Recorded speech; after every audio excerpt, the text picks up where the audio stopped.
How are you, my friend, today? Are you okay? I'm doing okay. Doing okay, yeah. Excellent, great. Therefore, one of our viewers said that he can hardly wait. Therefore, it's a good sign, isn't it? Yeah. Yeah, probably it's a great one. Okay, therefore, thank you very much for being with us. I'm just officially just want to invite our friend to the community. Our friend James Stripes is the historian, is a chess passionate and the friend of our community. At the same time, he's one of the very active and helpful and supportive member of the community chess collectors groups. In the meantime, our friend is a chess instructor, chess aficionado, and a chess book lover. Therefore, we'll be having the chance to meet him and talk about the interesting ideas, especially how to efficiently teach and learn chess to our kids, children, teenagers, and adults. Hello, my friend. How are you? I'm doing well. I don't Okay. know if talk about efficiency with kids. Yeah. Especially because I've spent a lot of time teaching kids, but I'm not sure I found anything that works. and that's why we will be discussing this. Take notice that probably there are not that many of the, let's say, coaches or and instructors that can, let's say, have the holy grail, right? Some like the one way that you can just apply to all of the situations. Therefore, I'll be super happy to discuss it with you. And let's start maybe with the beginning, because probably this is pretty much common. How did you start chess and what makes you into chess? Well, my little sister came back from the neighbor's house when I was 8 years old. She's about a year younger than me, and the neighbors had taught her how the chess pieces move. So she taught me. Uh-huh. And that was my beginning. My uncle tells me that he saw us playing chess and we were doing it all wrong, so he had to teach me again. I don't remember that, but I believe him because blessed man. But I grew up in the 60s, and most people had televisions, but not everybody had a television. They had video games. Yeah. They didn't exist till I was 12 years old. And most people didn't have them that soon either. So we did not have a television for most of my childhood. We had one for a year when I was about 7 years old. And then we got one from my grandmother when I was 9. So games, we played cards, we played board games. We went outside and played football and American football. We didn't know anything about soccer back then. And baseball, and we went hiking, we went camping. So when my sister came over and taught me the moves of we had a chess set because my dad knew how to play chess, but he didn't play much. So we started playing chess like other games, but none of us were any good. I remember playing chess with my brother, and I'd move all my pawns 2 squares. Oh. And I'd get him to move all his pawns 1 square. And then find our pieces behind the pawns. And somehow I had an advantage because this concept of space, intuitive, right?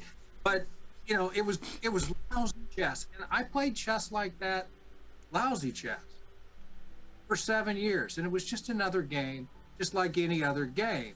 And winning was more a matter of luck than skill. I knew somehow I learned how to checkmate with 2 rooks.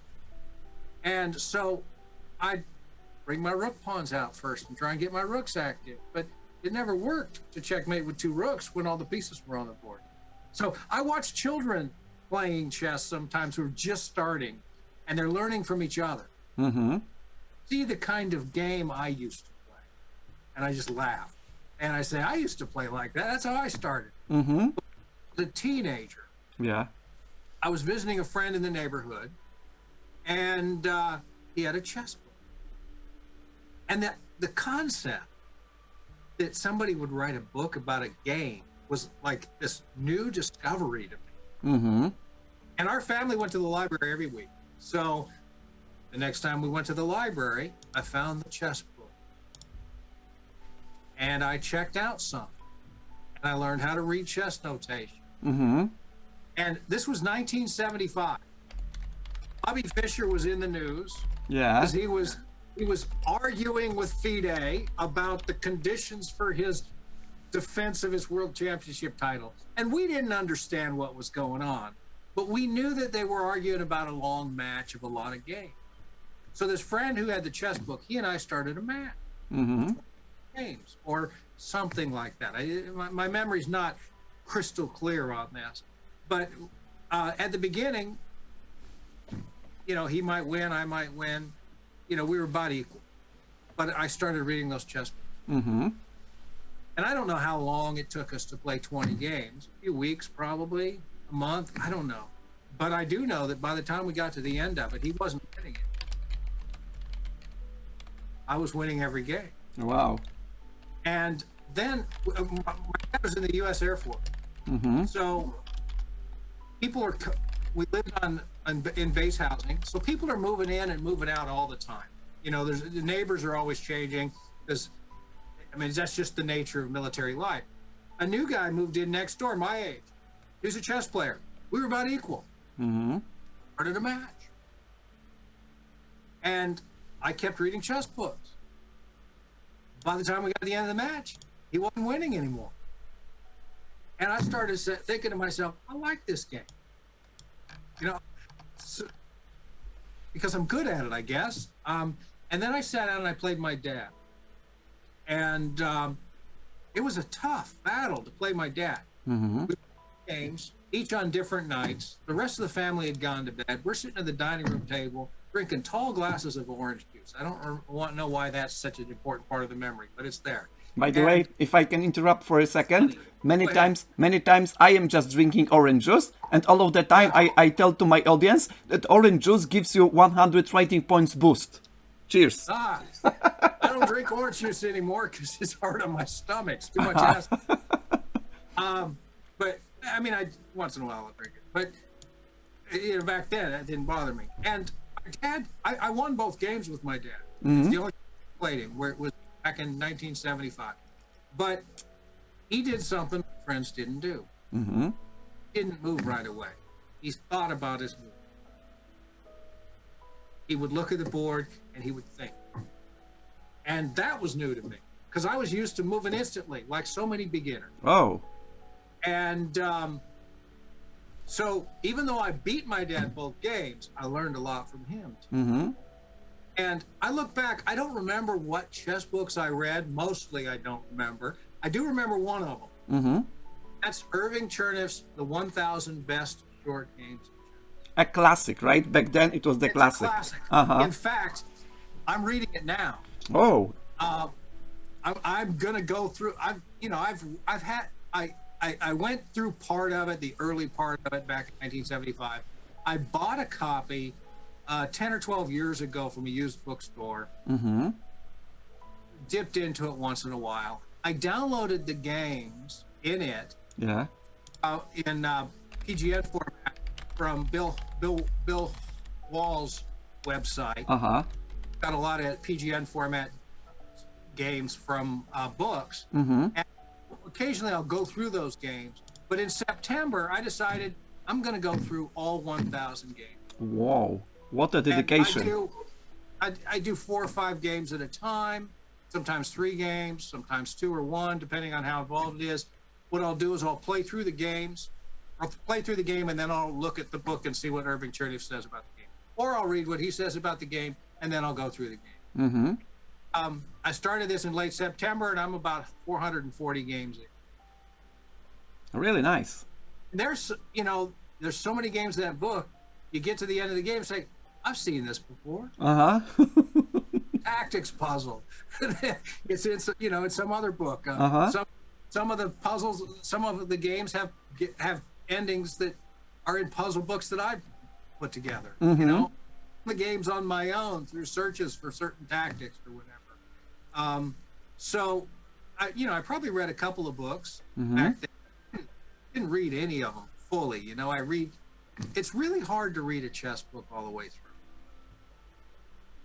There's people that, you see these pictures on chess book collectors on Facebook, and somebody says, this book now, and a week later, I'm reading this book, and I want to know, you really sit down and play through every one of those games? Because I've never done that. I mean, every game in a book, play through all the moves on a chessboard. Now, I have done that using ChessBase chess-based format Yeah. books that I buy from Everyman Chess, Mm-hmm. or a PGN file that somebody else created that I can download, and then I'll read the book and go through the game on my screen. With interactive form, right? Pieces on a chessboard. I get through a few pages and then I put the book on the shelf and do something else. Mm-hmm. And I've got in this room 400 to 500 chess books, and I can, until about 3 years ago, I could count on my fingers Mm-hmm. chess books I'd read cover to cover. And then in 2021, Yeah. I started reading books on my computer screen really avidly. And I read a dozen chess books in the first 4 months of the year, 5 months of the year. Mm-hmm. And, you know, some of those were beginner books I got in Kindle that are real junk. You go to Amazon, self-published books. I self-publish from Amazon. They're not all junk. Mm-hmm. But there's a lot of self-published books on Amazon. How to teach you how to play chess, written by somebody that doesn't know how to play chess. Yeah, unfortunately. Errors are just ridiculous. Mm-hmm. Agree, And then unfortunately. There's a really good instructive book by a titled player in Canada. Mm-hmm. A young, very good instruction of the book. But the beginning of the book, her publisher must have told her, do chess history first. And the beginning of the book is all lifted from Wikipedia. Mm-hmm. And it's full of errors. Oh my goodness. It's just, so I give it a 3-star review. Very good instructional content, but ignore the history. Mm-hmm. They just left that out. So, you know, when I read a dozen books in 5 months, half of them were those. But that also includes The Art of Attack in Chess by Vukovic. Mm-hmm. I've for decades. I read it cover to cover when I got the CBV version, the chess-based version, Mm-hmm. Everyman Chess. And I have the old paperback copy, but Everyman Chess has the newer edition that John Nunn corrected some of the errors in. And so I sat there with the paperback next to me on the couch, my laptop on my lap, and I cranked through that entire book in about 6 weeks. Now that's a pretty fast read, and there's some nuances that I could go back and revisit and learn more. Mm-hmm. But the process, I've found it's a lot easier to read chess. And, you know, I could sit down with Chernev's book and the chessboard, and I could probably go through the whole thing. But it's so much easier having all the games on my iPad. When I flew back to Ohio to visit my granddaughter, I had my iPad and that book. Mm-hmm. And I'm, you know, when I'm on the plane, I'm just sitting here playing through. On the flight back, I didn't get through many games because the guy next to me was having computer problems. He was trying to work, and while he's waiting on his computer to do things, he's looking at my chessboard, and he was a chess player, not real strong, but he had a lot of questions. Wow, amazing. End up teaching chess on the flight from Columbus to Seattle. Oh, it's a luxury Instead of playing. luxury service. Uh-huh. But yeah, you know, it was a good conversation, and it was fun. Uh-huh. And so back in 1975, learning about chess books, starting to read them, getting to where I could beat my friends. Now chess was different than other games. Mm-hmm. And I played through junior high and high school, and then I didn't really know anybody that was better than me. After the guy that graduated from high school a year ahead of me could beat me. Mm-hmm. And then I still only played in my circle of friends. I did go to the Spokane Chess Club in high school, and there were people there that could beat me. But when I got to college, the guy I knew that could play chess, that wanted to play chess, he'd win 1 game in 10. So I sort of lost interest in it. Mm-hmm. Just, you know, I'd play once in a while, but there wasn't the driving passion to play Yeah. because there wasn't competition. Mm-hmm. And, you know, there were tournaments. I'm the same age as Yasser Seirawan. I grew up in Washington State. Oh. There were tournaments, but they were not where I lived. Oh. And I didn't know about it. Mm-hmm.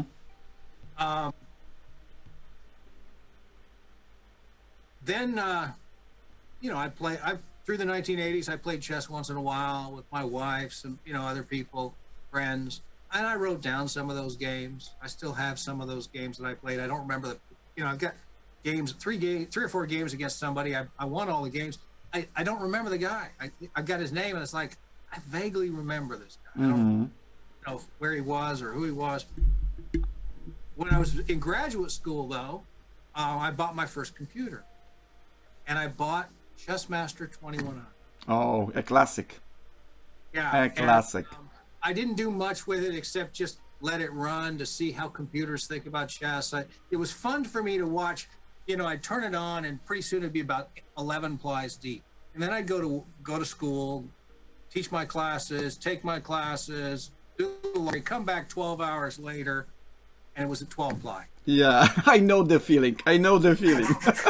Nowadays, if we have the players that they are just clicking the lichess, let's say, engine, and it gets up to 18 or 20 within 5 seconds, they are pretty much. Why just 20 plies deep, not 30, right? We're just complaining. Right. But I felt like I was learning a little bit about computers and about the complexity of chess. After I finished my PhD exams, my youngest son was born about the same time, and I was a little tired of school, and I spent a month playing a lot of chess.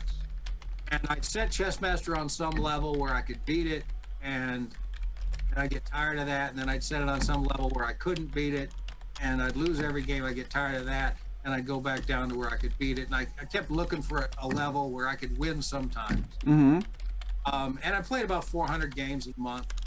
And that was, when was that? 1991. Also around that time, I had a friend. His name was Al French, and he played the French defense. And we'd play, and he was better than I was. I looked him up a few years later, and he had a USCF B class rating, mid 1700s. So at the time, I could take an occasional game from him, but he was better than I was. And so that's, I was probably a C class player then, but I'd never played in a rated tournament until after graduate school. And 1995, I rejoined the Spokane Chess Club. Told him I thought I was an A player. Somebody laughed. Went to the chess club, played a guy 6 games, lost 3, won 3, and he was the worst guy in the club. Oh. I didn't know that until later. And I never lost to him again. But what I found was playing a human than playing a computer. And that's, all these people that like to play against the bots on chess.com, or, I think they're wasting time. Because I think the kinds of mistakes computers make don't help you prepare to play against a human.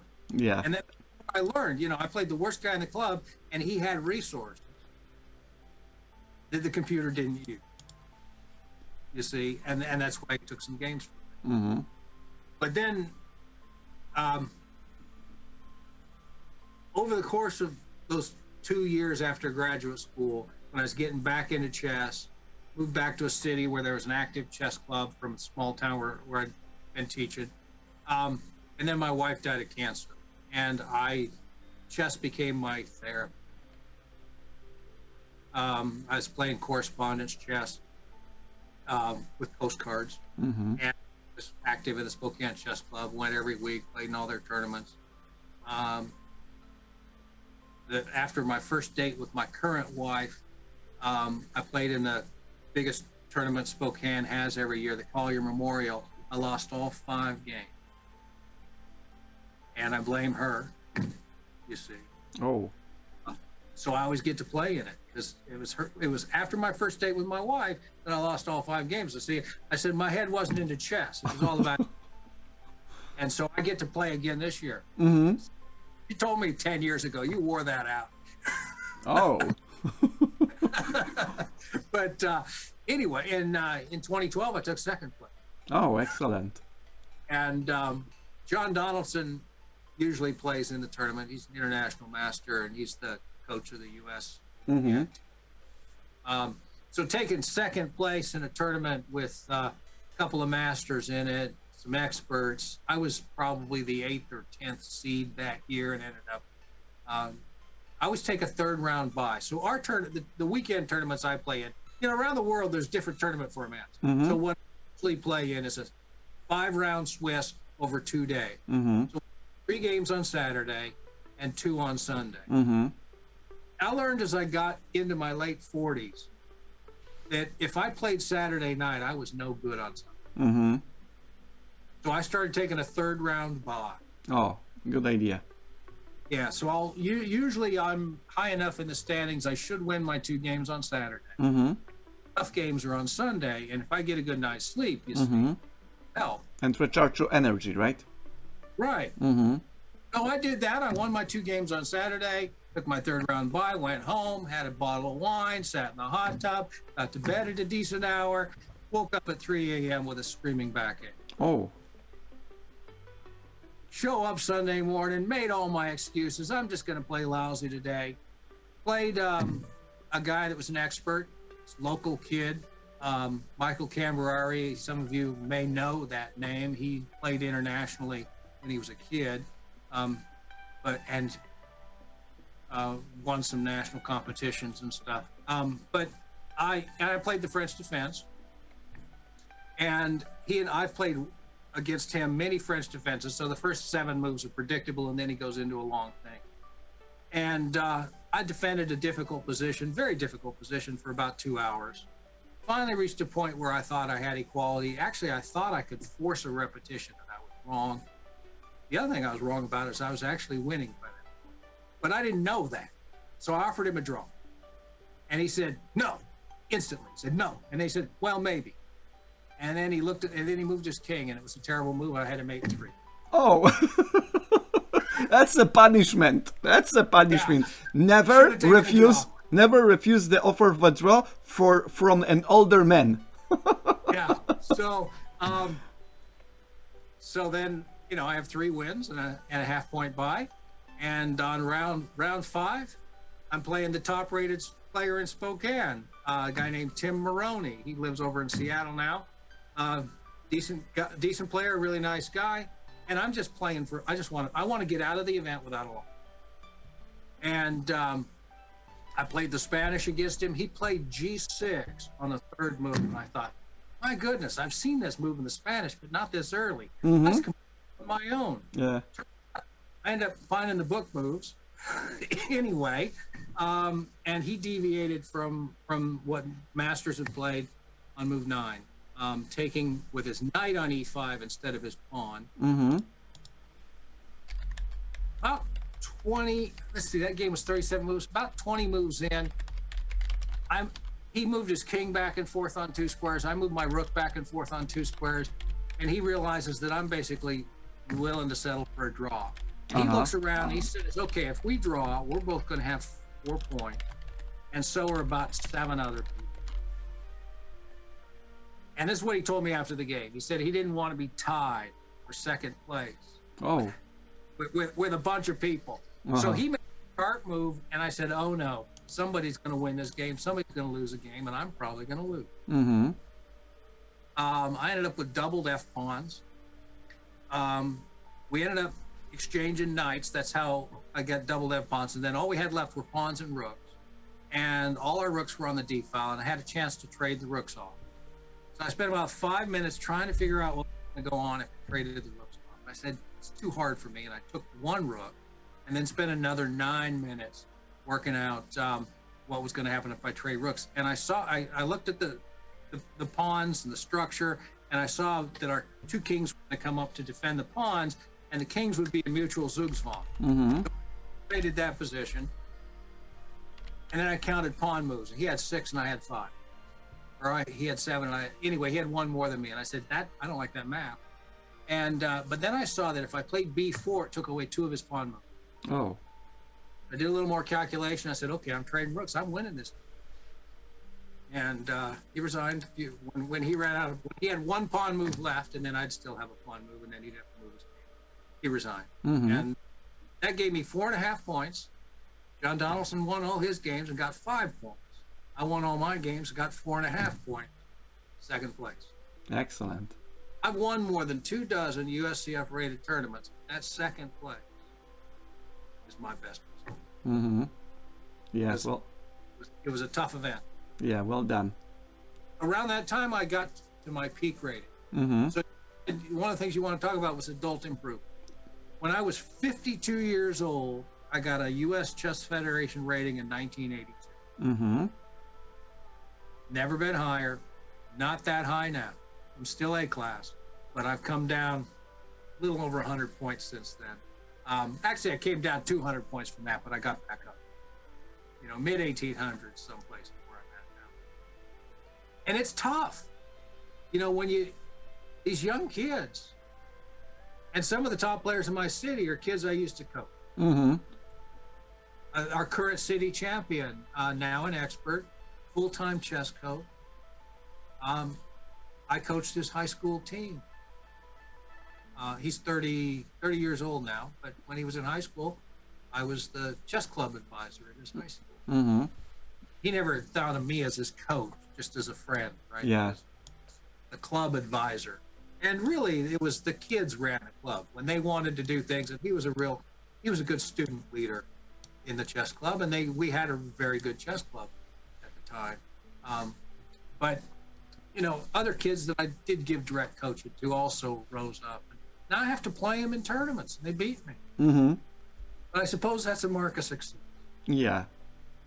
Yeah, it may be the mark of success for the teacher if his student is just surpassing the expectations. Yeah. And by the way, Yeah. from time to time, I'll be addressing the questions from the chat, even if I may not seen them, but it's not a problem. I'll be just providing them and monitoring all the time. Sure. But before that, we would like to address a little bit about your formal education, because many of my viewers may not know you about your education and related to the FIDE that you just mentioned. If you just make us a little bit into your, let's say, academics, into your formal education, how you just get there and how you just use the knowledge and maybe the way of thinking about the stuff from the academics into the chess. It will be some like connecting to all the interesting stuff, okay?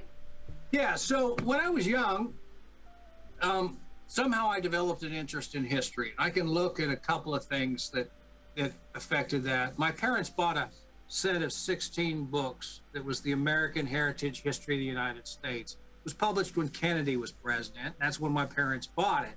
And they bought a bunch of encyclopedias. They wanted their kids to be Educated. education. Yeah. And so they did, you know, the door-to-door salespeople selling encyclopedias. My mom bought some of that stuff. I read some of that stuff as a kid. And that 16 books, American Heritage, had a lot of pictures. So even before I could read, or before I could read at the level it was written at, you know, when in elementary school, the articles, I'd read them and, you know, I wouldn't retain anything. Fascinating pictures. There's cartoons, there's photographs, there's paintings. And I just spent a lot of time. It sparked reading. your interest, right? It did. It did. And then when I got sassy with my parents, my dad would send me to the corner. Stick your nose in the corner. Well, one of those corners had a poster of all the U.S. presidents up to Nixon, who was president at the time. And all their names and all the names of the vice president. I was 12 years old. I had those memorized because I spent so much time in the corner. You know, what am I going to do? When I'm in the corner, the idea is that you got nothing to do. Yeah. But corner where there's something to read, I got something to do. I would say it was an awarding corner, right? Yeah. So, you know, being punished. If I got to go to that corner, if I got to go to a corner where all I did was smell paint, and, you know, it's leaded paint and brain damage, and that helps with chest. So, you know, when I got to college, I decided I was going to be, actually before I got to college, when I was in high school, I decided I wanted to be a high school history. So I went to college, I studied history, studied education, did some literature, did some political science, got out, looking for a teaching job, and it was frustrating because the job ad would say, football coach who can teach one or more of the following subjects. I'm not a football, but I can teach history. So I would apply, but I wouldn't get the job. Oh. You know, and there were a lot of, what I learned over a couple of years was every job I was applying for had 100 applicants. And if you're applying for a high school history job, what makes one applicant look different than another applicant when you all have a bachelor's degree in history? Mm-hmm. What you can coach makes you look different. If if you're older and have some some life experiences, that makes you look different. But I didn't stand in that group of 100. I didn't stand out. Mm-hmm. And when I realized that, I said, okay, I'm going to make myself stand out. Here's how I'm going to do it. I found out about this program called American Studies, where I'd gotten my bachelor's degree, and it combined American literature to American history. And I was certified to teach high school history, social studies, government, and I was certified to teach high school English for middle school. So I said, well, in American Studies, I'll end up with a master's degree and able to teach both English and history.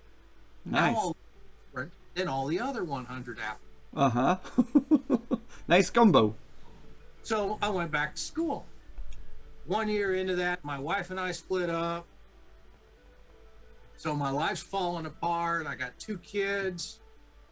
And I did go to job fair, and I did look different. They were pretty excited about me, but I decided, with my personal life falling apart because of the divorce and all that, I'd stay in school and get my PhD. My professor said, you should get a PhD. Now, they don't get all 3 degrees at the same university. But, my money was all going to my kids. I didn't have much of it anyway. I got all 3 degrees at the same university. The interest I had developed in graduate school was American history and literature, but multiracial American history. I'd felt when I was pretty young that what we were learning was the history of Euro-Americans in America, and I knew that our history was more than that. Especially since I had a lot of African American friends on Air Force bases, had a lot of Native American friends where I went to high school in Spokane after my dad retired from the Air Force. And so I said in my letter to graduate school, I said I wanted to learn more of Native history and African American history and understand U.S. history from a multitude of perspectives. So they then began as a teaching assistant for Native American studies. And that ended up being my specialty. And I wrote a dissertation about some American Indian novelists and what they were doing with history. And I've taught American Indian history at a couple of universities, taught American Indian literature at a couple of universities. I've worked as a part-time faculty member for almost 30 years. Nice. At 4 different universities, all of them in the region in Eastern Washington where I live. In fact, there's basically four universities in the Spokane area. Gonzaga, which you've heard of if you know about college basketball in the United States. They're one of the best. Whitworth, which is a small Presbyterian-affiliated college. Eastern Washington University and Washington State University, which is main campus is 70 miles south of the city. Washington University, the main campus is 15 miles southwest of the city. I've taught at all four of those universities. And currently, I teach at Eastern. But I don't teach Native American Studies. I work in the engineering department and teach history of technology. So, and how I got into that is by accident. Actually, they were looking for a historian who could teach a class because they had some other professors that couldn't do an overload. They just slotted me in because they needed somebody. The class had students, and they needed somebody who could at least figure out part of the course. Figure background broad enough, maybe I could, learn the class along with the students, and that's what I did. But I did okay at it, and ended up still teaching it. I've been taught it for 4 years, and then I took a little bit of time off because enrollment was down after COVID, or when we went back to in person. But that's fun, because when I was starting out in history back as an undergrad, I was interested in world history. When I went to graduate school, that shifted because I wanted to do history and literature, that shifted my focus to American history. So I did that, and I liked that. And at one point at Whitworth, I got to teach a class called Atlantic World, and I got 8 months to prepare for it. So I got to, and Atlantic World was the history of Africa, Western Europe, South America, Caribbean, and North America. And it concerns basically the time of the slave trade is the time format of the books. So I had to learn a lot of things I didn't know, revisit a lot of things that I'd forgotten. And then this history of technology course built on that, got me back into world history. So now, how does all this impact chess? Well, chess has a deep-rooted history. And a book I just got in the mail 2 days ago, Willie Hendricks' new book, Ink War, is about a time in history in chess, and it's very important. And his book, On the Origin of Good Moves, takes a long view of history. And in that book, he's arguing with a historical perspective that I've often promoted, that is advocated by Richard Reddy in his book, what's the title of it? Masters of the Chessboard. The classical one. And Hervé's book, The Development of Chess Style. And both those books make the argument that the individual chess player, their personal development follows the pattern of chess history. Yeah, this is the discovery that is pretty common. And Willie Hendricks takes that on and disagrees with it in On the Origin of Good Moves. So, you know, the debate there is interesting, and you can learn a lot about chess. Now, I'm a big fan of Greco because I teach beginners. And I've taught over 1,000 children how to play chess. Most of them pieces move. Only a handful really know how to play. If you don't mind, I'll just interrupt for a while because we'll be going into this topic anyway. But at the same time, I would like to address the questions from the chat because they are popping up more and more. That's why, guys, if you just want to have any questions for our guest James Rhymes, you can just put them into the chat, and slowly I'll be just incorporating them into our discussion, our interview. One of our questions from our friend Loldaiso is the question that he just phrased like that. Are there any changes of thinking during your chess development which were really impactful, which you will still remember? Like changes in my personal way of thinking? Yeah. Something like that you just simply, let's say, read, think, or had the experience that you were younger, and after some years, let's say after 2 decades, you just simply see it a pretty much different way, that they make impact on you as a player, as the competitor, and so on. Yeah, probably dozens. But the one that comes to mind quickest, because I've talked a lot about it over the last few years, a lot of people. In the 1990s, well, in high school, I started playing the Sicilian defense. Back in the 70s, the Sicilian defense. 1990s, I started playing that risky stuff. The Kalashnikov, I can't pronounce it now. Sveshnikov and Kalashnikov. Kalashnikov. You play the E5 pawn early. Yeah. So the difference is whether you bring the knight out first or play E5 before you bring the knight out. I've got 4 or 5 books on those openings, and I've spent a lot of time studying them, memorizing lines, playing them in tournaments. My opponent would deviate, move 5 or 6 or 7, and I was on my own, and I would blow it. I would miss tactical. Game after game, you know, if a player was just a little bit better than me, they'd beat me quick just by deviating from my memorized book line. And I did spend most of my study time studying opening. About 2003, I decided to give the French defense a try. And the main reason was I was tired of losing to it. I still lose to it. But I changed my approach to opening study.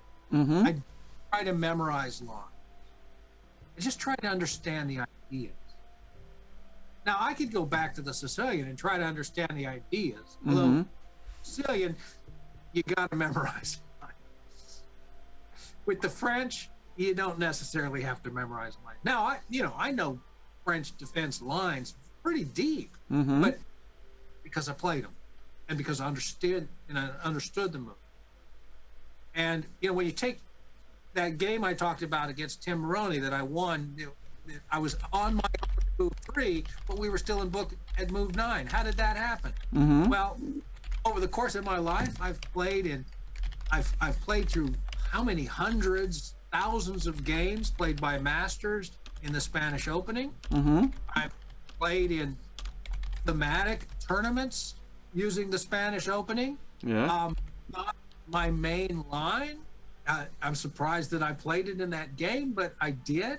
But familiarity with enough games, and somehow I'd absorbed the ideas. The ideas behind the openings, yeah. So when he played G6 on the third move, I thought, well, what's he trying to do? He wants to put his bishop on G7. That long diagonal. So what do? I push my C pawn forward a square. He wants his bishop on that diagonal. I'm going to plug it up with pawns. That's the main move. I didn't know that, but I figured it out because opening principles. So I think switching from the Sicilian to the French, it wasn't that the opening was better or worse. It's that my approach to the opening, understand the ideas of the opening, try to memorize the line. And it was then that my ratings, I'd been a C-class player for a long time, and I still was for a couple of years after I switched to the French. But about 2006, I started to rise. And over the course of about 4 years, I went up about 400 points. And this is, sometimes I'd play 3 or 4 tournaments a year. It's not a lot of playing time, but I was doing well in those events. Well enough that I won more than my share, and my rating went up. So, that's one way that my approach ended. Also around that time, that's when Dvorsky's Endgame Manual was 2003. I bought it, and I started spending more time on Endgame. And what really changed my attitude about Endgame was Jacob Aagaard's book, Excelling at Technical Chess. Skimmed. I read all the pros. I didn't go through all these. I read all the pros. I looked at some of the positions. But it used to be, if the position looked kind of equal, we might still be in the opening. But if the position looked kind of equal and somebody offered me a draw, I'd take it. Not now. Lone Kings standing. We want to draw good. Get us down to Lone Kings. You can have your draw. You must deserve the draw, not just to be gotten, right? If there's like Magnus Carlsen, if there's anything worth playing for in the position, squeezing the water from the stone. That's right. Every stone's got some water in it, just got to squeeze. Yeah, we need to squeeze them. Yeah. Another question from the chat, if you don't mind, is from our friend Behold, one of our friend from community. He asked the question: I have a niece that's approaching 3 years old. How would you go about teaching her chess? The goal is to make a super GM. Of course, he's just making a little bit of fun, but at the same time, if it would just make it a little bit more seriously, how we can start... Wait till she's 10. Yes, but how we can, let's say, teach the young kids, right? Some like the kids that just starting out chess, what are the important factors that we need to take into consideration to make the process, I would say, flawlessly, but maybe even though the process a little bit more efficient than just randomly guessing? Well, when I have taught chess to beginners who are young, I don't use all the pieces. I start with pawn war. And I know Susan Polgar in her book Breaking Through writes that that's what her sister Judith especially, all she'd do the first few years is play pawn wars with her father. Oh, she's got a strong endgame.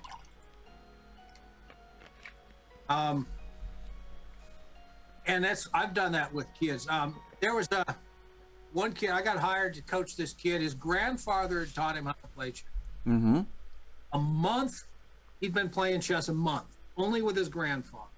And his parents asked me to start giving him lessons 1 hour a week. I gave him 8 pawns. I took 6. And we played pawn wars until he could win every game. 6 against 8. 6. So, all you have to do is learn how to use the 2-to-1 majority on the edges to get a passed pawn. And then after he could do that with just pawns, we added the king. And did the same thing. And then when he was winning every game with 8 against 6, then it was 8 against 7. And then I'd find other games. First month, that's all we did was play pawn war. After playing chess 1 year, he took 3rd place in the 1st grade state championship, Washington. Losing no games. He took 3rd place. He had 1 draw and 4 wins. So, one piece of advice for the youngsters is don't try to. My sister taught me all the pieces, and we started playing. We had no idea what we were doing.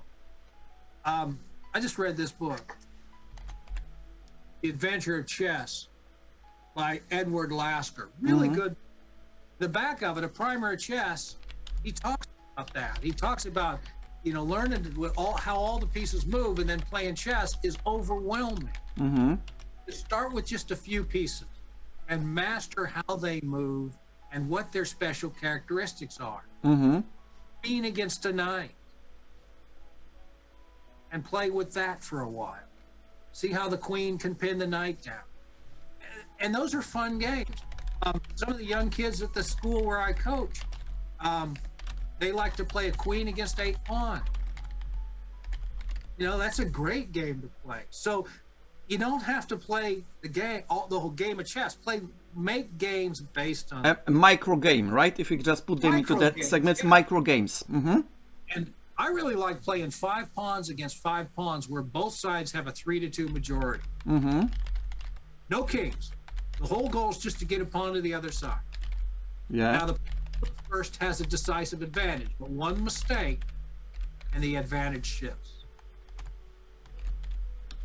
So, just learn how to do that. 3 against 2. Both sides have a 3-to-2, 3 against majority, just pawns. Practice that until you can win every game. And then add kings. Play it again. Slowly introduce next pieces, right? Right. The problem is, especially teaching in groups, is kids are too impatient. I try to teach them this way, but they want to use all the pieces. So it's got to be fun. No kid is going to stick with chess if they don't enjoy it. So I don't fight them too hard on. There's what I think is what they should be doing to get better. But then if they're not having fun, they are going to quit it. They're going to quit. So now, for teaching very young children, there's this app I have on my iPad and my phone called Dinosaur Chess. Great app for teaching them how all the pieces move. So that's another thing, a great resource. The guy that put it together is from Scotland, so he's got a talking dinosaur. It sounds like he's from Scotland because the guy that made it is from Scotland. And it takes 2 hours to go through all the lessons if you know how to play chess. So got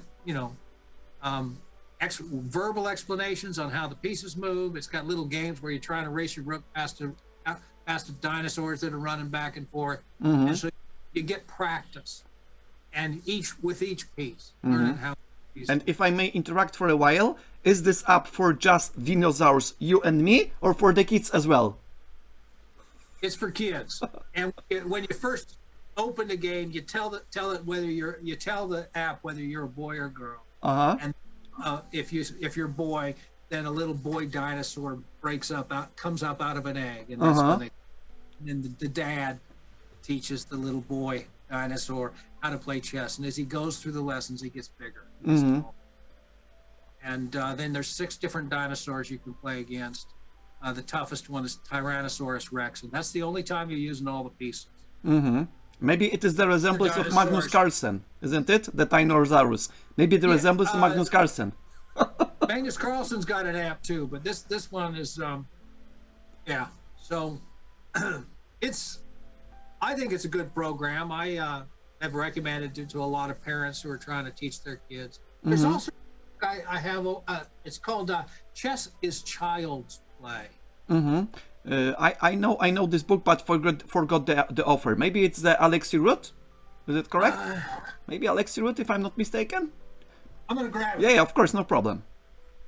If you have any questions, guys, for our guests, just put them into the chat, and from time to time, I'll be trying to intercept them.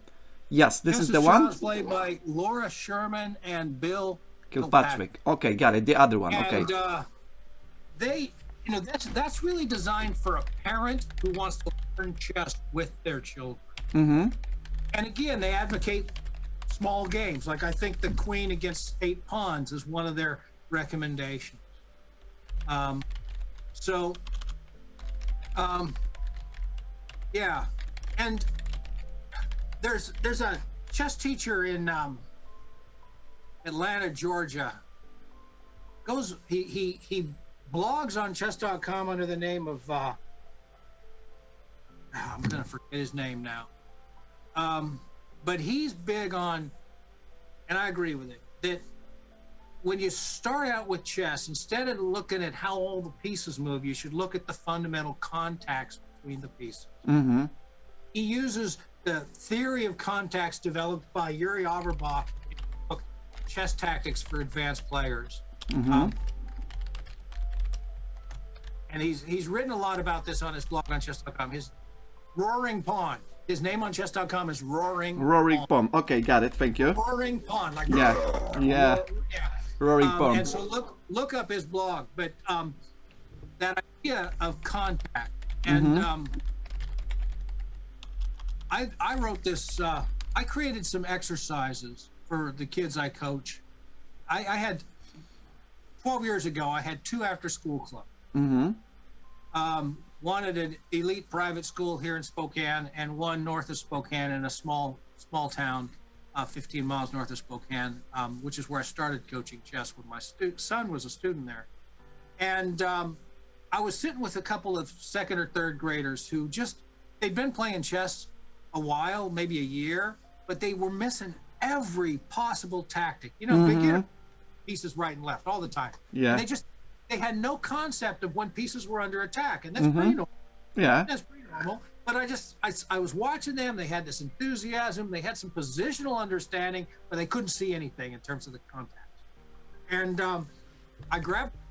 There were some books in the club room there, and I grabbed Bruce Pandolfini's book, Beginning Chess. Yeah. And we opened it up, the first problem in there. We set it up on the chessboard, and I walked them through absolutely everything about every piece. On there, like 3 or 4 pieces on the board. Very simple tactic.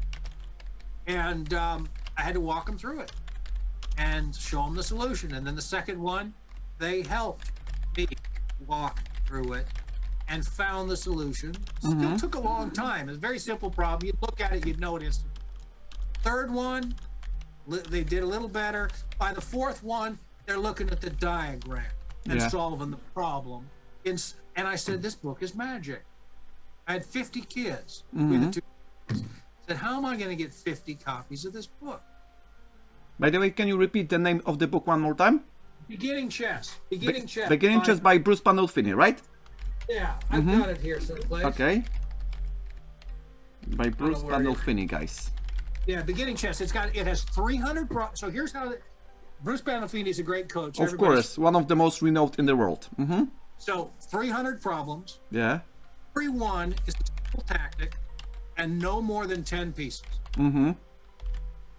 So I couldn't buy 50 copies of the book unless I found somebody that wanted to spend a lot of money on my chess club. But I could make problems that had less than 10 pieces. And I did. And over the course of the next few months, I made 150 problems, all with 10 pieces or less. Yeah. And photocopied them at the schools and handed them to kids. And so my problems are different than Pandolfini's problems, but they share that idea that there's no more than 10 pieces and that every problem has a fairly simple tactic. Now, I added a second layer to mine in that after you find the tactic, you end up with an end game Mm-hmm. cases. So you get some pawn end games, important concepts in pawn end games that are the second layer of mine. So Bruce didn't layer his that way, but I layered mine that way. So the mine's different in that respect. And then I'd been using these for about 5 or 6 years, and in 2017, I decided to publish them as a Kindle book. Mm-hmm. And that's when I discovered how many really bad Kindle chess books there were. Yeah, a lot But I of decided to crap. publish I would one. even say a lot of crap. Absolute crap stuff. Absolute crap. Yeah. Would ruin paper if it was printed on paper. I would say if they would be printed on paper, the paper would suffer. The paper would suffer. The other thing I saw was that there were a lot of good books like Chess Strategy by Edward Lasker, but there were 10 different names of people who claimed to be the author of the book. Yeah. And it was Edward Lasker's book because the copyrights expired. Mm-hmm.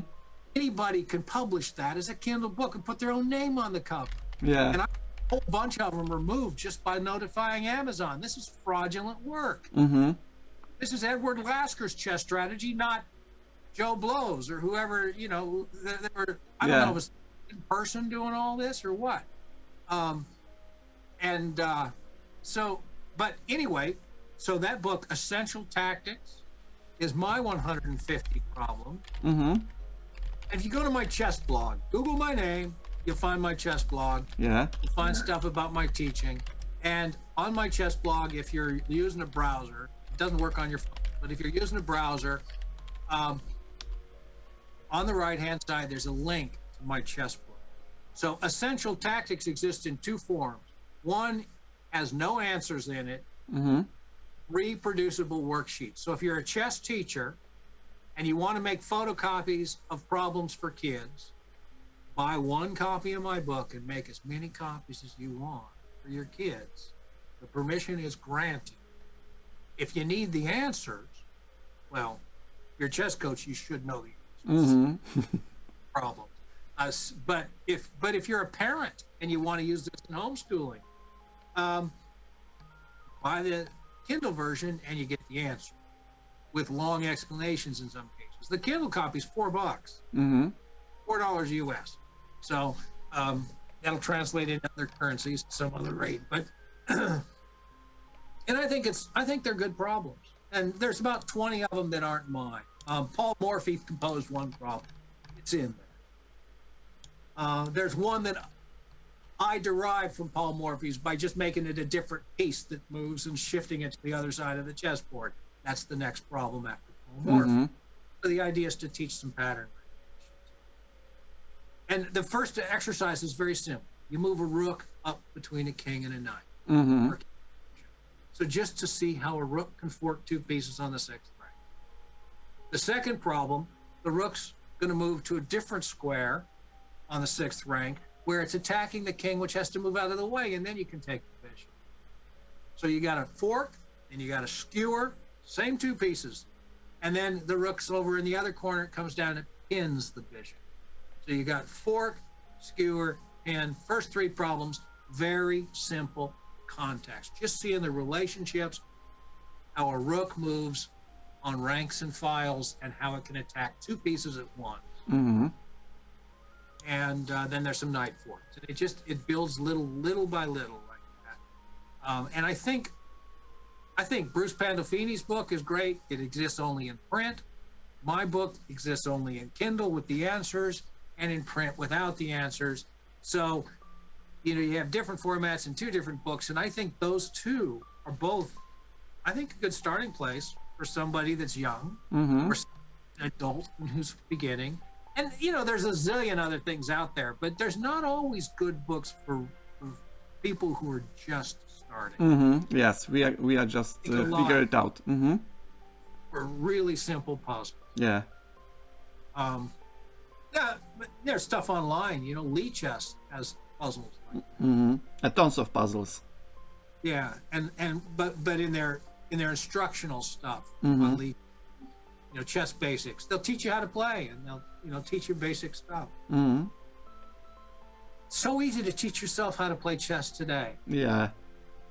with the kinds of resources that exist compared to when we were young. And now let's talk, because you just put the point into one of the questions that I have on my list. If you just make it a little bit about the stuff that you just started, how chess has changed over the last 15 to 20 years. Why I would like to, let's say, provide the answers about it, because many times there are, let's say, starters, the beginners who are just something like 15, 16, 18, 20, 25 years. And they do not know how chess has changed over the years, and sometimes I just provide some of the insight because I am close to 50 already, but at the same time they may not believe me, right? And therefore you are a little bit older, therefore you have a little bit more perspective and you have a little different let's say opinion about it, and therefore if you just show maybe tell our viewers how chess changed over the last 15-20 years, it would be something like from your position a way more related to the conversation. Well, 20 years ago, the best chess computers could draw the best human player. Now Magnus can't beat his own app on his phone. Supposed to play like him, and he can't beat the 22-year-old version. I mean, it's and 20 years ago, you could learn stuff from computers. 30 years ago, my Chessmaster 2100 was better than me because I was a C or D class player. It was maybe A class. So, it wasn't great. And that was, 1989 that I had that. But, back then we learned chess from each other and we learned chess from books. Now we learn chess from each other and we learn chess from web. And, the first time I was on the World Wide Web was about 1995. And most people that had home pages were on this place called Homestead. And I remember this one picture somebody took of himself, a selfie, we call it today, but that word was not being used then. But he took a picture of he and his wife all dressed up in the entryway to their house. And he said, all dressed up and nowhere to go. And I remember that because it's like a metaphor for the internet in 1995. It existed, but there was nothing there. There were vanity pages, they called them, and there wasn't a whole lot of information. Now, that changed a lot over the course of the next few years. In 2000, I discovered this website. It was a King County historical website. King County is the largest county in Washington State, where Seattle's located, where Microsoft is located. Some people, you have an international audience, so most people know what Microsoft is. So there was the World Trade Organization was meeting in Seattle there. And if you're old enough to remember that, there were protests in the street, lots of protests. International news about those protests. Well, they set up a camera so you could watch the protests in real time. Now, I had a dial-up internet. It took, the camera would take a still photograph of the riot and upload it to the web. And it took about it'd do that every 15 minutes, new picture. And it took half that time just for the picture to refresh on my screen because my internet was so slow with dial-up. Yeah. But I could still watch the riots in real time on my computer. So this is the year 2000. Things have changed, right? Now you get video while things are going. So the internet speed's faster, the technology's faster, and chess. Now we have websites galore. I started playing chess. I played chess in 1989 on my brother's computer with a friend of his remotely, but he set up the connection. Yeah. Geeks, they set up a connection between their computers. They knew how to do that. Next time I played on a site that was hosted by somebody else was something called Net Chess. It was live chess. This was 1998. Whoa. And I played chess many days in 1998 online. And then in 1999, I started playing on the Internet Chess Club. ICC. ICC, yeah, and I started following Grandmaster tournaments live on the Internet Chess Club on ICC, and chatting with people in real time while watching me. Listening to Nigel Short talk about getting threatened in an alley by Kamsky's dad. You know, all these great stories, and and I could actually communicate with Yasser. Yeah. I've never met. Yeah. And and some of these people are approachable, Mm-hmm. right? Finally. And they'll talk back to you. And if you get on the wrong side, they'll really talk back to you. Especially Nigel Short, he could be mean. But I'd play chess, but we had dial-up internet, and we had a landline phone, and somebody'd call our house and they'd get a busy signal because I'm online. Yeah. Well, then we moved. That's all we had. Where I was living in a small town north of Spokane. We moved to Spokane, then we got and so now the phone could ring while I was online playing. Chess.com didn't exist till 2007. But I played a lot of correspondence chess on sites like Game Knot, Queen Alice, the Chess World. I decided was the best one. I played there. And probably Chess Yahoo, right? At some kind of part, it was Chess Yahoo. Is it correct? What's that? Chess Yahoo on Yahoo. Oh, I only played 6 games there. It was a terrible site. Okay, yeah, but it popped up at some point. I do not mean it's good, but it popped up. It's one of the alternatives, right? Yeah, it was an alternative. It was a way to play chess live. But I was mostly interested in correspondence chess because that's what you could do on the internet.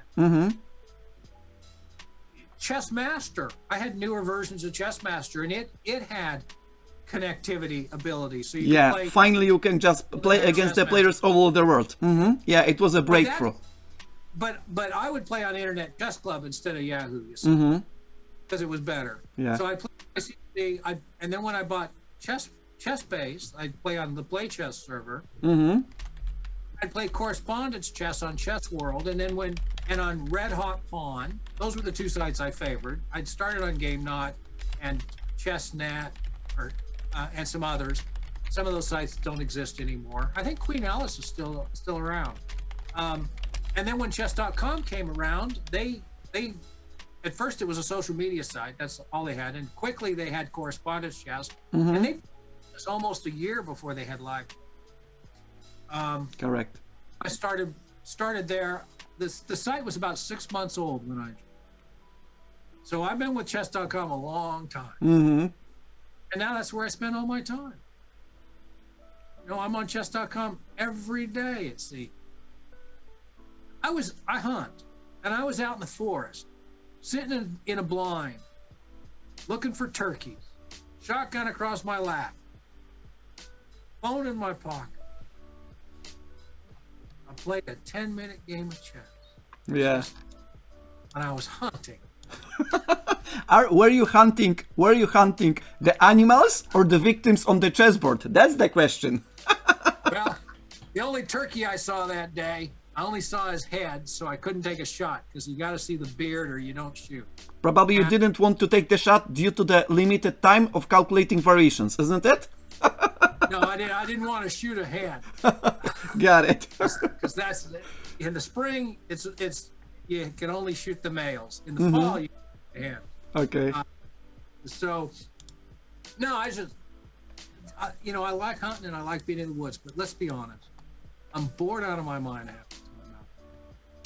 I mean, I love it, and yet, when you're just sitting there looking for when you're trying to sit still, you're trying to sit quiet, you're trying to sit where you're not seen, and you're hoping an animal will come by. That gets old after an hour or 2. And I sat in that blind for 6 hours. Wow. I needed a break. I played a few games of chess. Then I went back to looking out the blind and trying to see the turkey and listening to birds chirp and enjoying being alone with my own thoughts. The most terrifying thing in the world is to be alone with your own thoughts. But it's good for you. As Socrates said, know thyself. And when you're alone with your own thoughts, you don't have much choice. You got to face who you are. Yeah, definitely. Maybe let's go into And the next question because we have a few more. Therefore, I don't want to extend it too much because we have pretty much many interesting questions at the same time. From time to time, I'm just reading the questions from the chat at the same time. And we were just figure out something like a general insight into the stuff that we were talking about. But let's face a little bit more challenging questions step by step. The first of this would be, at least it is my hope, how could we say about the problems about chess? What are the biggest problems or the most challenging ones while teaching chess? I mean overall, no matter it is the kids, the children, teenagers or adults. Let's start with this. What are the most challenging, most complex, most difficult problems with the process of teaching chess overall? From your perspective, from your experience, my friend. the most challenging, it's a good question. Let me think. No problem, no problem. Take your time. It's okay. The frustration. Well, there's a couple of things that frustrate me frequently. Go on. I work with very young children who are beginners. That's most of the time. And they won't learn chess if they're there because their parents want them to learn chess. Sometimes I think some parents treat after-school chess club as attention to the school day to give them a break. You know, it's tough raising young children. They are busy. They're distractible. They're distracting. When you want to think about what you have to do. You know, when I was in graduate school and had young children, I hate to admit it, but the television was a very useful babysitter.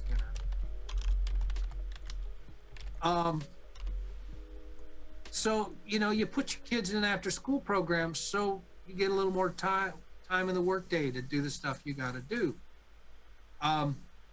If the kids are into chess, they'll learn. Motivation has to come from within. So I just started reading this book that I saw on Facebook. Actually, a different book I saw on Facebook, but it got me interested in the author. The author's name is Richard James. You know that name? Yeah, Richard James. Yeah. And so I bought one of his books that he published a few years ago called The Right Way to Teach Children Chess. I read the first 20% of it right after I bought it a couple mornings ago. And so I haven't really gotten into the meat of how he thinks we ought to teach chess, but he made some very important points that I thought were worth passing on. So he says, the younger a children begin, this goes back to teaching the 3-year-old, the younger a child begins learning chess, the more likely they're going to quit. Yeah. Wait till they're ready. Wait till they're motivated. Wait till the child pushes you to teach chess. And that's the moment when they start learning chess in 7th grade. They're going to play it their whole life. When they start learning it in 1st grade, they're going to quit in 3rd grade. And I've seen that. Most of the kids I work with, I see them 1 year or 2. And I'm teaching still at a after-school club in a small private school. Last year, I think there were 107 kids in grades K through 5. I had 34 of them in chess club. Now, most of those kids were there because their friends were there. And this was the first year back in person after the COVID shutdown. You know, school continued through COVID, went online, and then they went back to in person every other day. And like that, they eased their way back into being in person all the time. And then when we started the club last year, everybody had to wear masks. At a certain point, the infection rate was too high in the school, and I couldn't use my demo board for about 4 weeks because the kids were two per table and lots of distance between them. We could still do chess club. We took 1 week off, but we could still do chess club, but then we had to distance more. And then by the end of the year, we were able to take our masks off. And this year, you know, a few kids sometimes will wear a mask, but they don't have to. And But this year there's only 22 kids instead of 44. Mm-hmm. They're not quite the beginners they were last. Most of them have, there's a few new kids, but most of them have carried on. And so the quality of their chess is better. And the kids that are there are mostly kids that want to be because they're interested in chess. Now, there's this kid, he keeps saying he's lost every game he's ever played. And I need to sit down with him one-on-one and just take him through what we were talking about. Instead of playing with all the pieces, just play with rooks and pawns. Mm-hmm. The most painful for the kids are whenever they lose all of the games. Neither, no matter what is the tournament or the internal competition, no matter, the kids shouldn't be allowed to lose every single game, right? If it not push it off from the continuing to play chess. Mm-hmm. Yeah. So I just need to work on that. But that's the frustrating part is that when kids are in chess club trying to learn. Mm-hmm. But they're not really trying to learn because they don't want to. Yeah, the internal motivation. They're there because somebody else wants them there. Mm-hmm. Or because their friends are there. When the motivation is internal, that's the thing. And that's when I really got into chess, I was interested in reading. I got interested in reading chess book, and I was self-motivated. Mm-hmm. And I would play through those games in Chernev's book, and I'd have questions. Yeah, a lot of. I would try to answer the questions. Mm-hmm. I'm sure most of my answers were wrong. Yeah. My questions were stupid by my standards today. But that process of asking questions and seeking answers, yeah, nothing I could do for myself better. Mm-hmm. You can push up the bar. Mm-hmm. And for getting a PhD. Mm-hmm. When I was a kid, I'd ask my dad, "What's this word mean?" He said, "The dictionary's over there." Yeah, just try it. Mm-hmm. He sent me to the dictionary. Best thing anybody could have done. Mm-hmm. Taught me to find the answers myself. Mm-hmm. Excellent. Yeah. And so when I get kids that are self-motivated like that, it's pure joy. Mm-hmm. When I'm trying to motivate the kids, I can do it. Mm-hmm. Not always easy. And I've had some kids that I was teaching that I wanted to tell the parent, those kids aren't ready yet. Mm-hmm. Yeah, let's wait a little bit. And because they're not making any progress. Mm-hmm. And it's a painful and it's frustration. You're spending all this money so that I can teach them to play chess, but they're not learning it. Mm-hmm. One of the things Richard James says is a child needs to play chess every day. Needs to do problems every day. I don't know that that's necessarily true, but I can tell you if the only time they play chess is once a week at chess club, they're not going to get better. Absolutely, no doubts. Mm-hmm. Fully agree. Something in between. They got to do it at home and at school.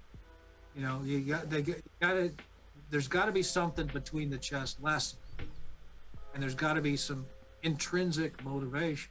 Mm-hmm. That's true. That's true learning anything. I've taught college since the late 80s. Mm-hmm. A graduate student and then as a faculty member.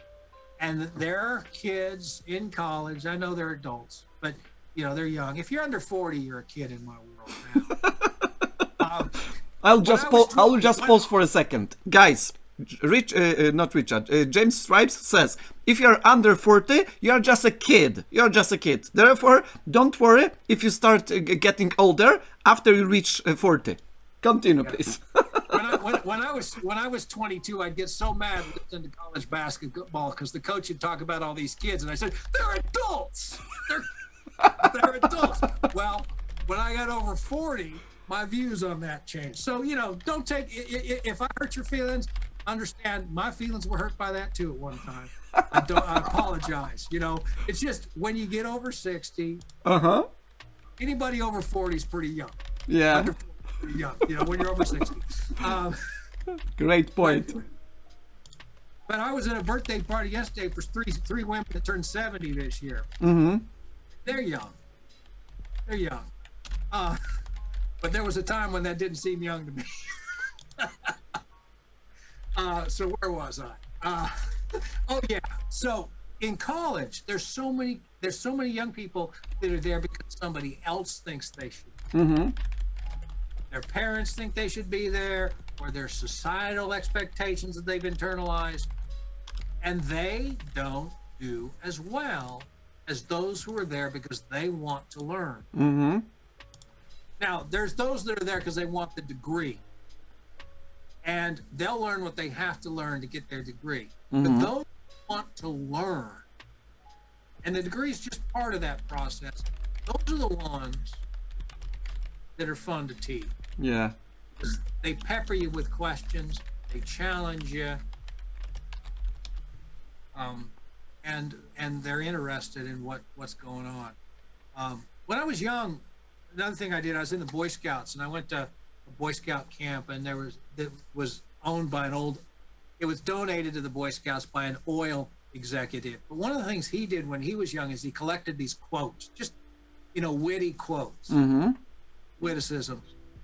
And they had a typed copy of his final collection that they'd give people that were interested. And I took one. I still have it. But there was one that stuck with me in there. It says, interesting people are interested. And you see that in social interactions. Some people like to talk about themselves. Some people like to interrogate other people to get them to talk about themselves. Who do you find interesting? The guy that tells you his whole life story when you first met him, or the guy that gets you to tell him yours? Those people that get you to talk about yourself, they're the ones that you end up thinking were interesting, right? Interesting people are interesting. Great point. And if we continue about the challenges for a while, for example, we just identify one of the problems that if there is no intrinsic motivation, if just the parents are forcing the kid just to play on chess because they have some kind of free time putting the children into the chess club. And what would be the other, let's say, type or maybe other kind of problems that you were facing when you were just teaching the kids and the children? For example, how did you manage, let's say, the problem with the impatience, right? Even if they were interested, but many coaches have the same problem all over again for the decades. If the kids are playing too quickly, right? Even though they are playing well, but at some point playing too quickly results in a blunder, the position collapse, they lose the games, they start crying, they start shouting, and so on. How could you discuss this? How could you manage this? If you can share the experience. Well, you mentioned crying, and I thought about this kid that it does cry every time he loses a game. And cries when he loses to me. These kids are beginners. They should expect to lose when they play me. Although I'll start without a queen, but I'll still beat all of them, most of them. But Richard James said in that book that I just started reading, kids that cry when they lose are the ones most likely to get good. Because they care, because right? Because they care. Yeah. They care. Yeah. And I set up a position on the demo board one day. The kids were playing, I set up a little club tournament. So the kids were playing a club tournament, but when they finish their tournament game, I want to have a problem for them. And this kid that always cried, end game problem is from Jose Capablanca's book, Chess Fundamentals, another book I highly recommend. And if you read books, you can get the whole thing free on Chess Tempo. Right? You can read it on your screen, on a website, on Chess Tempo. Great place to go for chess problems, and they've recently added a feature where they have books. Jose Capablanca, Chess Fundamentals. I think it's a great beginner's book. And I think any player... A classic, by the way, a classic. Any player below master who hasn't read it needs to.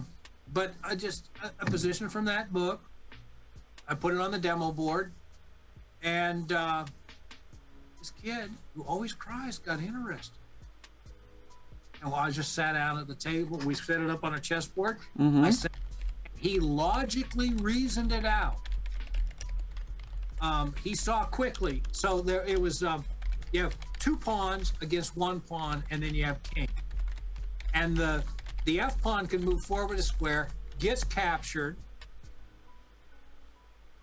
and then you have a winning position. But if he doesn't capture the king, if you move it 1 square forward, moves his king, then you end up with a draw. And we looked at that. The first thing he did was try and move that pawn, and we saw the draw. And then he said, well, wait a minute. Okay, so I can't move that pawn. And that means I have to move my king. So, you know, 3rd or 4th grader, and he's logically thinking about it. 4th graders are not always logical like that, but he said, okay, I have to move my king. Now, where can I move my king? And he starts looking, okay, the king can go to the D file. He looks at D6, he looks at D7, and he finds out that D7's the D6. And he just performed an outflank. He would not have been able to describe to you or explain to you, but he just figured it out. Because it's logically the only thing that you can do to make progress if you can't push the pawn. And later that hour, he was teaching other kids how to do this. And he, you know, he's my kid that always cries. And so that moment of success, you know, this was last Tuesday. Really excited about that. Okay. Thank you very much for this expression of this stuff, because it's very important, and we'll get into deeper into this question, some like a little bit insight even more. Next question from this topic is: can everybody become a good chess teacher or chess instructor? I mean, everybody in the sense that there are no limits about that. How do you think about this? I mean, it may be a little bit provocative, but take notice, we want you to make it a little bit critical assessment at the same time. Can everybody become a good chess teacher or instructor? Go on. I think we all have our talents. And, you know, there are things that I'm not ever going to be good at. Basketball is one of them. I'm just not good at basketball. I've played it, not much lately, but you know, I can make a basket. But I'm not tall, but there are short that do well. But, you know, we have things we do well, and there's things we don't. I'm not a great teacher, but I'm okay. You know, I know what I'm doing. I've been doing it enough that some people think I'm good at it, because I've taught all my life. So I don't think everybody can be a teacher of any sort. Some people can, and some people can't. There's certain qualities and talents and skills that you have to develop. It may or may not come naturally to you. I do think that most of what everybody does in any field can be learned and taught, but that doesn't mean everybody's going to be good enough at it that they should be. Same thing with chess. I think anybody can learn the game, but it's going to be harder for some people than others. I keep coming back to this kid I worked with 15 years ago. The chess club in the after school chess club where I first started coaching chess was run as part of what they called the pursuit program. It was enrichment or gifted. It wasn't gifted because they had a broader, you know, gifted to take maybe the top 5%. Pursuit would take the top 20% of the kids. So it was broader than basic gifted program, but it's still aimed at smarter kids. But then anybody in the chess club, they didn't have to be one of the smart kids. But there was this one kid, we recruited him into chess club because he was the smartest kid in the class, smartest kid in the 3rd grade class. His test score said he was the smartest kid in the class. I spent most of that year trying to teach him how to checkmate with a rook and king against him. Never got it. Wow. He never got it. I'd spend 20 minutes. He'd memorize the moves I showed him. The next week, we're starting over. From the beginning. Not a thing. And the kid's great at math. The kid's great at reading. The kid's got these academic skills, but he couldn't do the simplest checkmate. Now, another kid I was working with a few years after that, adopted kid, family adopted a whole bunch of kids. All of them were children with very serious learning disabilities. Generally because their mothers were drug addicts. Yeah, the problems. Okay, so I worked with this kid. It's high school age kid, but 2nd grade in his thinking processes. He learned how to checkmate with a rook and a king, Mr. King. no trouble at all. Mm-hmm. He actually became a decent chess player. Just not bright academically. Mm-hmm. Way behind and always will. And hold his own at the chessboard. So, there's this long thread on chess.com. People argue about all kinds of stuff. Do chess players have high IQ? Yeah, one of the most common questions about IQ and chess players, because it is the, let's say, assumption that the stronger player, the higher the IQ, right? So like ridiculous. Yeah. And everybody thinks they know Bobby Fischer's IQ. Well, he never took an IQ test. What we think we know is based on some teacher saying something he's not allowed legally to say about a test score he saw in 1950 something when Bobby Fischer was in 7th grade. Mm-hmm. One test score on a standardized academic test that really isn't designed to measure IQ anyway is not an IQ 160. I'm sorry, there's no evidence of that. Mm-hmm. Zero, zilch, nada. And when you listen to Bobby Fischer talk about anything that's not chess, he's dumber than a fence post. Oh my goodness. He's Pretty harsh. Idiot. Pretty harsh. Stupid. He's stupid. He's a great chess player. I love his game. But don't tell me. Sorry, he's not. Mm-hmm. Now, Magnus Carlsen, the kid's got a memory. He knew all the capitals of the world when he was 4 or 5 years old. He's got a memory. And he's good at chess. Okay. He's probably well above average in intelligence. Kasparov seems fairly bright. Nakamura took an IQ test, got 102. 102? Yeah. Average. Oh my goodness. Just about as average as you can get. Yeah, but 102, I would say that he's never going to get to Grandmaster level. Not to mention top players in the world. Absolutely. I wrote something about this for I work with Inland Chess Academy. That's who does a lot of the programs in schools here in Spokane. And the guy running it wanted to put out a newsletter, so he asked me to write something. And I wrote an article, Do You Have the Talent? Mm-hmm. That article hasn't been published yet, but it should come out in the local newsletter. In the article, I reviewed the work of Binet, Alfred Binet. Mm-hmm. On French psychologist. Yeah. Mm-hmm. And then some later stuff. And I was thinking about so many people talking about, what is talent? Mm-hmm. And I'm of the opinion, the most important talent that one could possibly have for anything, Yeah. chess or anything, is the talent for hard work. So Magnus Carlsen's got a great memory, and he talks about, remember 10,000 games. Well, he had to spend the time going through those 10,000 games, didn't he? And he did that when he was pretty young. Mm-hmm. And I'm guessing he still goes through every game played. And and Magnus Carlsen's best friend, a guy named Hans Niemann. Best friend. Good point.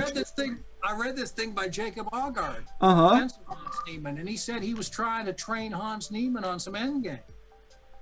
And he couldn't find a position Niemann didn't already know from recent games. Mm-hmm. Pretty shocking. Yeah, so, I don't know what kind of beads Niemann's using, but he game played. He looks, if you played a game of chess and you're a master, he's looked at your game. Yeah. Okay? The talent for hard work is what those two young men have in common, which is why they're such besties. Jesus Christ, what's going on? When they go to the courtroom, for their little yeah, it's going to be really funny. They both like to work. They both have a talent for hard work. Uh-huh. And I think every chess player does. Every decent chess player. you know, Hikaru grew up with chess. His dad was a chess teacher, but I was watching an interview with him that Lex Friedman. Lex Friedman, yeah.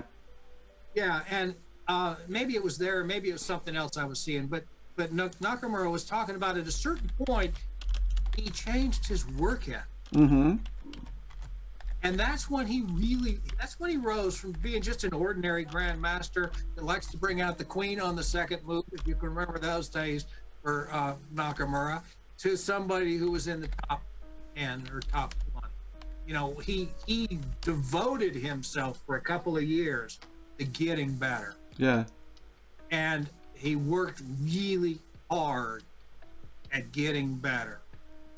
And there's this Anders Ericsson was a student of the Simon, whose work on memory in the early 60s. The expert in the field about deliberate practice, by the way. Yes, and his concept of deliberate practice needs to be understood correctly. It means you work really hard at doing the things you're lousy at. And one of the examples that comes up is this guy that used to play basketball named Michael, wore number 23 for the Chicago Bulls. Michael Jordan. Of course. So supposedly, when he was a sophomore in high school, he couldn't make the basketball team and he couldn't make a free throw. So he threw 1,000 balls at the free throw line, or he got good at making free throws because he was lousy at it. And I know what I'm lousy at. I played at the level of my competition, right? So if I'm rated 1,800 on Rapid on chess.com and I get paired against somebody who's 1,200, I think I've already won. Because of their difference in strength, right, with the ratings. And consequently, I lose a lot of it. And so just to battle that tendency, I keep playing on Arena. I go game 10 Arena on chess.com. Why? Because I know I'm going to get paired against lousy players who can beat me if I think they're lousy players. Yeah, good point. I know what I'm doing wrong, and I still do it. When I get it into my head that just because they're rated 1,500 doesn't mean they don't know how the horsey moves, because they do, or they wouldn't be rated 1,500. You know, that's a rating on that site. Even 1,200 is above average on that site. But I think I'm so superior. Because I have bigger numbers next to my belt. Yeah. You know, I barely know how to push a pawn. Are you kidding me? And there is one danger that I would like to mention, because many times I'm just warning my students if they are too much cocky. So I'm like, okay, I'm 1,600, I cannot lose against 1,200. And I ask the question, how do you know if this 1,200 is not Grandmaster Daniel Naroditsky with the speedrun? How did you know? And you cannot win against him, right? Even if he's 1,300, but he's making a speedrun. His real strength is Grandmaster level, even if his numbers is pretty low, but you are not having a 100% guarantee that this guy is not making a speedrun, right? And I played this guy this morning, and I played him a couple of days ago and got a draw, and he's a 1,500. And his name is something that indicates he might be on a speed run. Oh. I can't remember what it was. But I sit here and he's holding his own, and I'm getting frustrated. I'm thinking, I got a draw with this guy the other day, and he played way above his level, I thought. Well, I managed to win this morning. And I thought, okay, maybe he's legit. But he played this move. I played the Sicilian. I played the Sicilian Con, and my queen got shoved back to b8 because I did 6 pawn out first before I brought the queen to c7, and then he sacked a knight, and then he's got a knight and a bishop coming in here, and he's absolutely winning my rook if he wants it. But I'll get a knight. I'll get 2 knights for it, so I think that's okay. But then he brings his queen in there, and I think, my goodness, am I going to get mated? But my knights were on the right square, so they'd cover every place the queen could go. And he gave me his queen. I didn't take it. I didn't even see it. Another knight, and then I knew I'm no longer in difficulty. I could defend. And then he resigned. That was like 17 moves. So okay, he's not on a speed, or he is, and he just messed up. Smurf something. Smurf something was his name. Right? Yeah. Smurf. And I thought, that means something. Mm-hmm. Right? I had to look it up when somebody brought it up, and I don't remember exactly what it means. But another thing I do wrong. So, if you look me up on chess.com, sometimes people talk about how many games does somebody play, right? I have a database of my online game. It doesn't have all my 1 minute bullet games. In fact, almost no 1 minute games. And I've played many tens of thousands. It doesn't have any of those games I played in 1998 because I lost all of them through database corruption. And a lot of my games in 99 and 2000 on ICC, it doesn't. But it does have 120,000 games. These are just games I played online. Got it.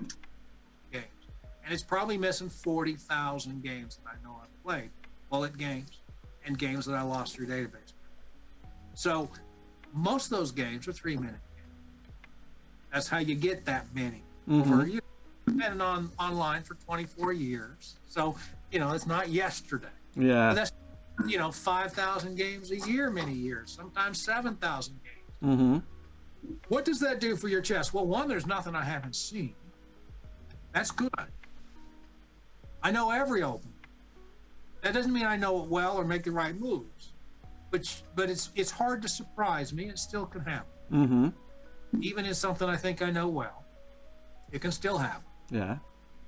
I can checkmate you in 5 seconds if I've got 20 moves to go, and it's just a simple queen versus, if I have to push a pawn, get a queen, and checkmate you, pre-move most of those. And I can crank out 50 with the pre-move especially, right? With the pre-moves. Yeah. I've cranked out 15 to 20 moves in 5 to 7 seconds.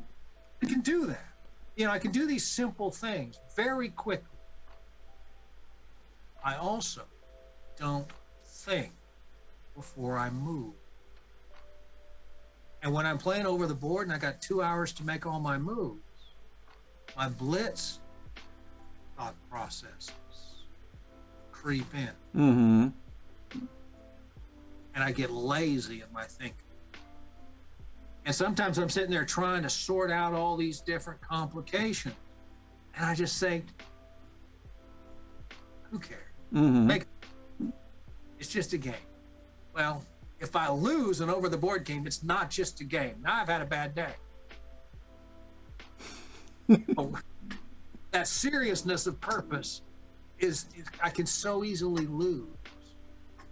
Because,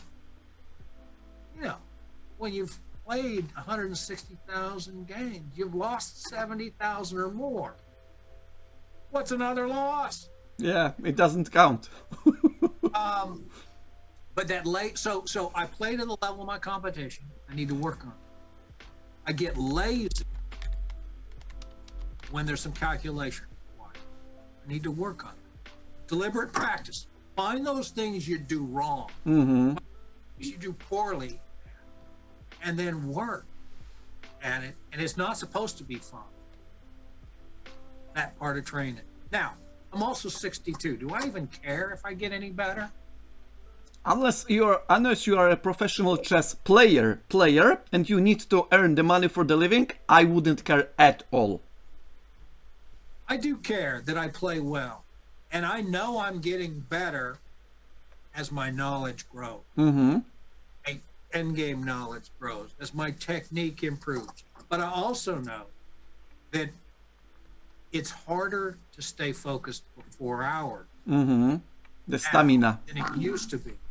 And to do that not just once, but twice a day for 2 days in a row. Just what I have to do on a weekend Swiss tournament is even harder. Yeah. I need to exercise more. I need to eat salmon or some other fish. Pizza. I need to eat good brain food. Salmon and greens. That's good brain food. Pizza's not. Carbs make you sleepy. So I'm getting better at chess, but my performance in competition is not on par with the skills I'm capable of. So I'm up and down. Not as consistent. when I reached my peak rating, I was in my early 50s, and I was able to perform at the level of my capability. I mean, the level of my knowledge and my performance were in jest. Now, I can have a very good game and beat somebody. I beat lots of masters on chess.com and blitzed in correspondence games. I can beat them. And if I sit down on the board against a master in a tournament, they're going to have to work to beat me most of the time. But when I sit down against somebody I'm supposed to beat,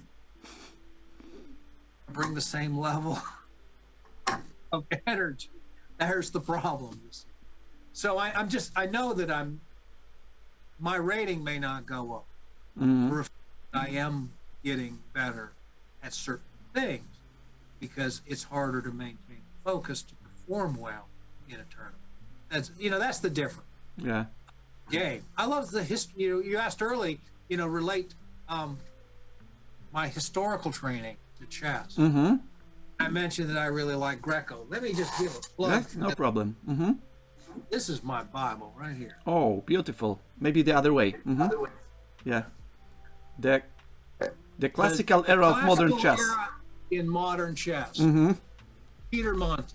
Published in 2014. Now, this is the cool stuff. Back here at the back of this book, he has part 2. Openings. I can't read it when I've got it showing, but it's called Openings and Games of the Classical Era of Modern Chess. It's 90 pages. It's a 90-page opening tree. Yeah. Okay. It is. It's an opening tree. And what it does is you take every manuscript. I'm talking, these are handwritten things that are in museums in Europe, mostly. Some of them are in the United States, mostly in Cleveland, Ohio, at the White Library. The Cleveland Public Library has the John White collection. Lots of really old books there. But handwritten manuscripts by people like Giulio Cesare Palerio, Lopez, Gicino Greco, and published books from those early years. And if the minute game show up in one of those manuscripts up to about 1650, it's in here. The moves are here, and which manuscripts it's in are identified. Yeah. From this, I can tell you that the Greco sacrifice, bishop takes h7 check. Bishop sacrifice. The Greco sacrifice, the Greek gift, some people like to call it. Greco learned that from a book published in 1604 by Alessandro Salvio. Oh, by Salvio.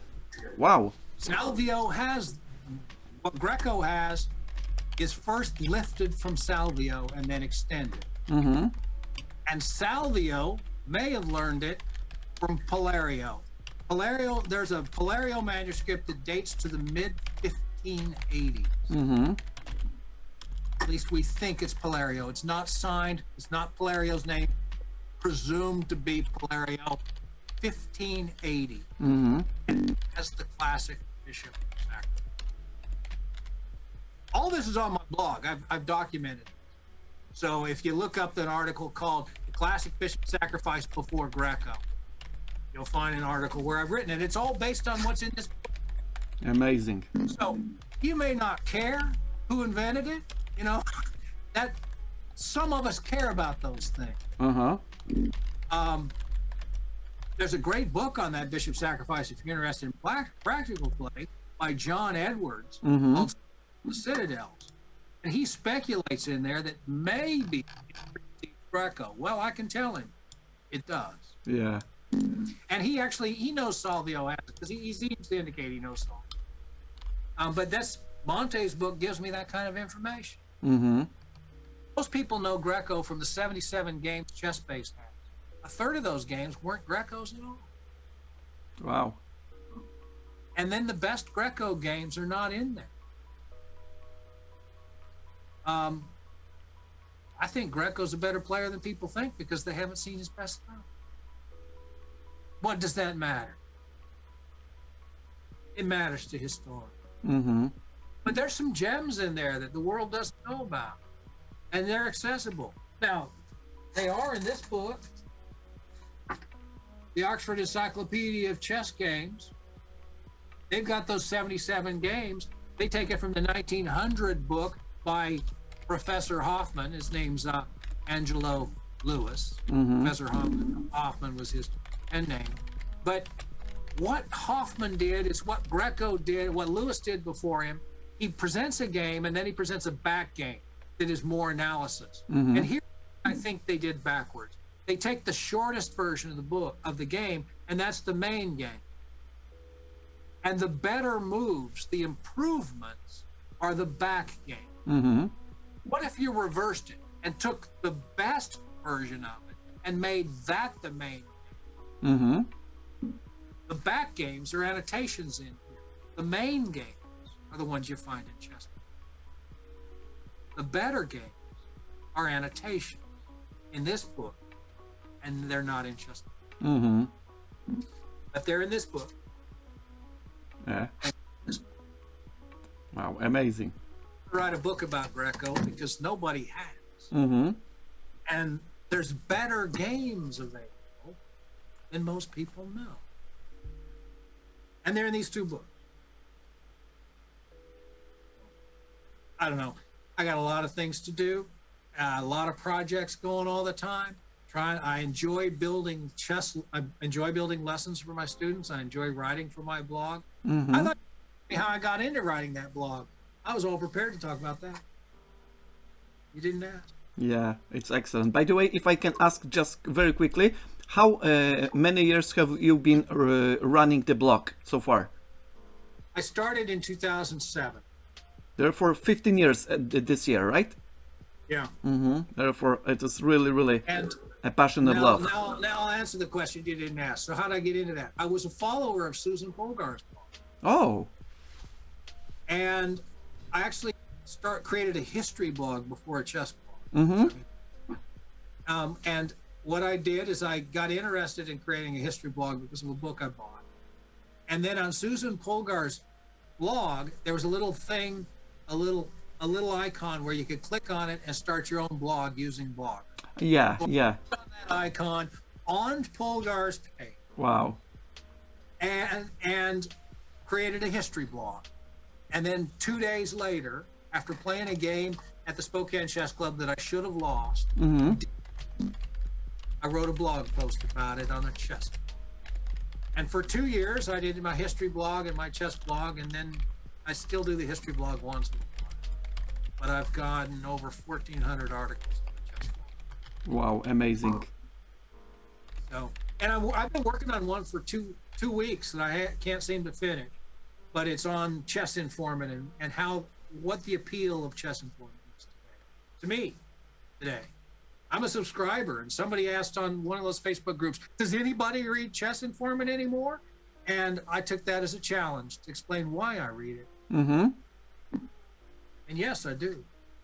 And I read it now more now than I ever did. So what does it offer? You know, in 1966, it offered access to game. The only access, I would say, right? Back then. The only access. Yeah. Now, you don't need a book for games. They're all on... you can just click and download. Yeah. And so it must have some other use. And here's one thing. The world's full of games that were played that are junk. Base brags they got 9 million games. Yeah, well, I'm not interested in games played by 8-year-olds who might be grandmasters someday.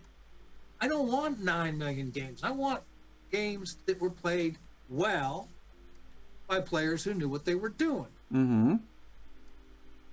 That's what I find in chess. Quality over quantity.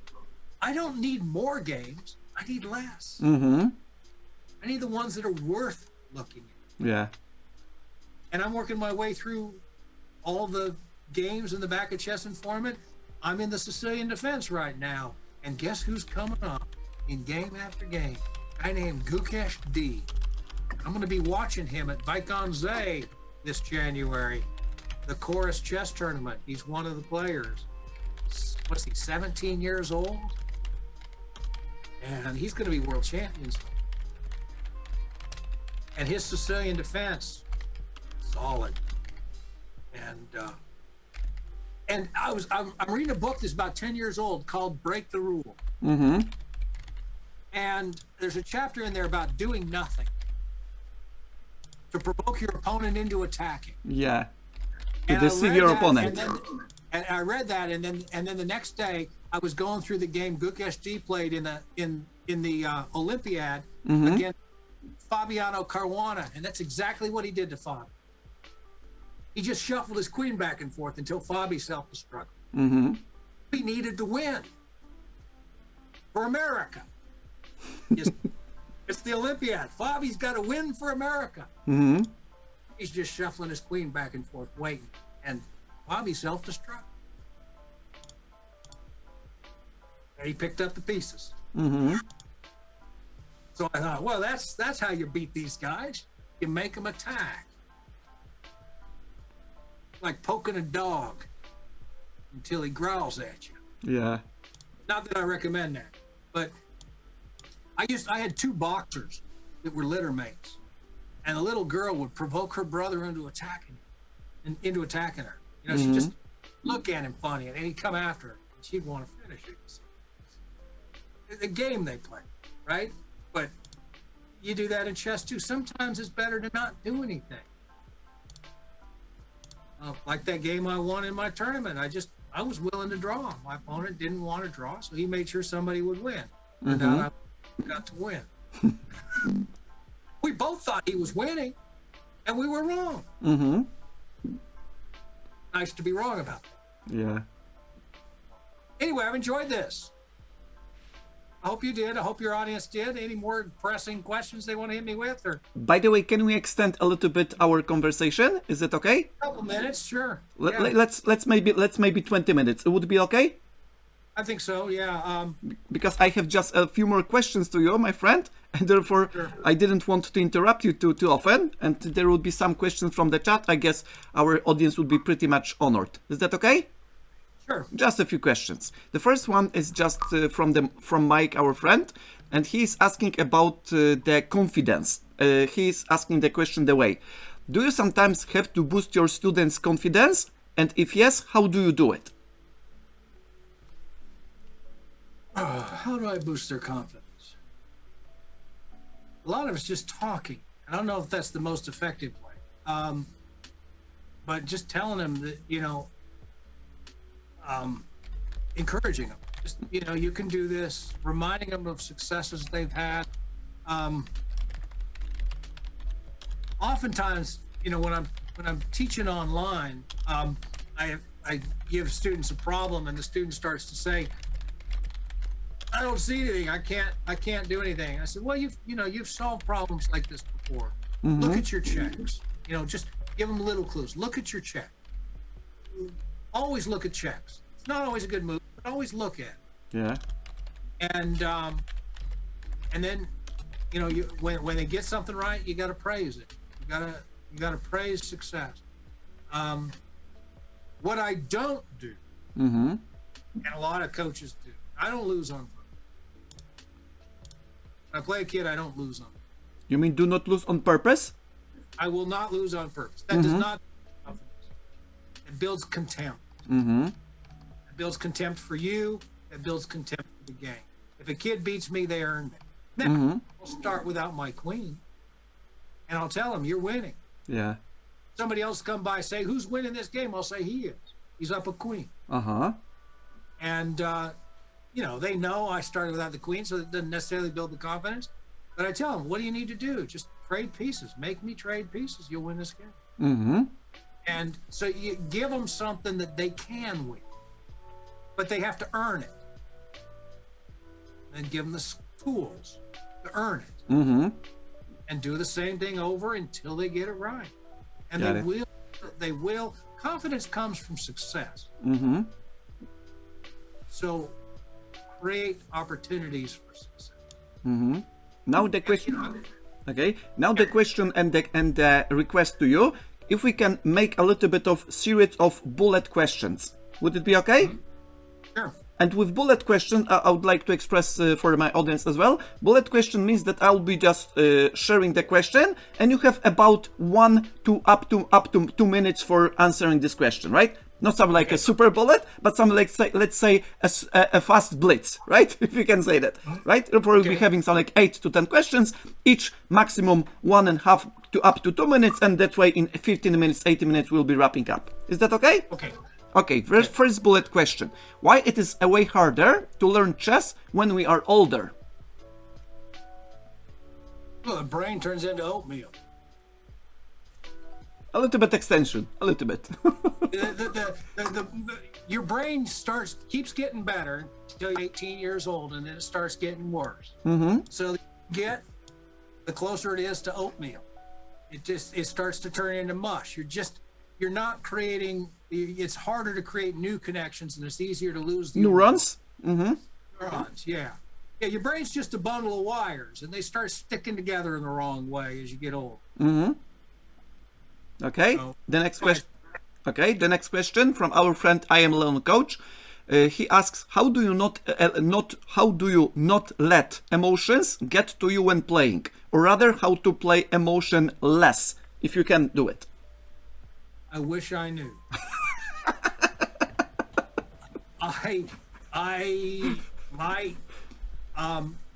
When I lose at chess, there's two things going on. One, my opponent is clearly cheating. Two, I yell at the computer screen so loud the deaf dog goes outside.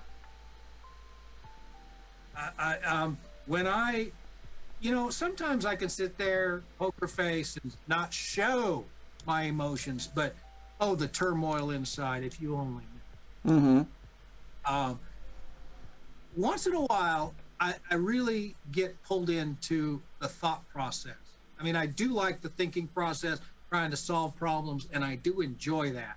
But the competitive aspect is what drives me. And if I'm winning, that's good. If I'm losing, that's not good. And emotions, they wreck me. Yeah, probably most of us. The third question, can you tell us why your journey towards achieving national master was not successful? What were the 3 reasons for that? But one, I don't travel to tournaments very often. So I was limited to my town. And when you're a strong A-class player in my city, you're at the top. You've got a target on your back. So one, I needed to make a stronger commitment for me to have made that, I needed to leave town. I needed to go to Las Vegas. I needed to play in the bigger tournaments. I needed to go to Seattle and play in those bigger tournaments. And my personal circumstances didn't really allow it. So, I could have gotten there if I lived in Seattle. And more time on chess. Chess is important to me, and I spent a lot of time on it. But family and I have other interests. This is the first one. What will be the second one of the reasons? Too much blitz. That cultivates in my thinking. And third, related to the blitz, I think there's not many things I don't know about chess, but there's a lot of things I know that is, I picked up a lot of bad habits and a lot of wrong ideas. And if I could just get rid of all those, I'd gain at least 100 points on my rating. Got rid of the I have that are wrong. Okay. Okay, fine. Next one. What are the mistakes at the beginning of our chess education that we should avoid? The same about three of these mistakes that we should avoid at the beginning of our chess education. First of all, I agree with Jose Capablanca. Don't begin at the beginning. Begin at the end. Most people want to, if you can't play an end game, you don't get to play an end game if you can't get out of the opening. That's true. But you don't understand the opening if you don't understand the end game. So most people play chess. They learn chess in the sequence they play chess, and that's backward. You need to learn chess from the end to the beginning, which is what Capablanca says, and what a lot of other players say. And I think that's really the secret of the Russian chess school: is you start at the end and work back to the beginning. That's one thing that most people do wrong. Two, I think a lot of people have these unreasonable expectations. There's this guy that got banned from chess.com because he's mouthy in the forums. He's still on Lead Chess, and he and I chat a lot. And he thinks he watched out many hours of video. He learned to play chess just a little over about a year and a half ago. Mm-hmm. He knows everything about all the streamers. He's the one that taught me the word Smurf.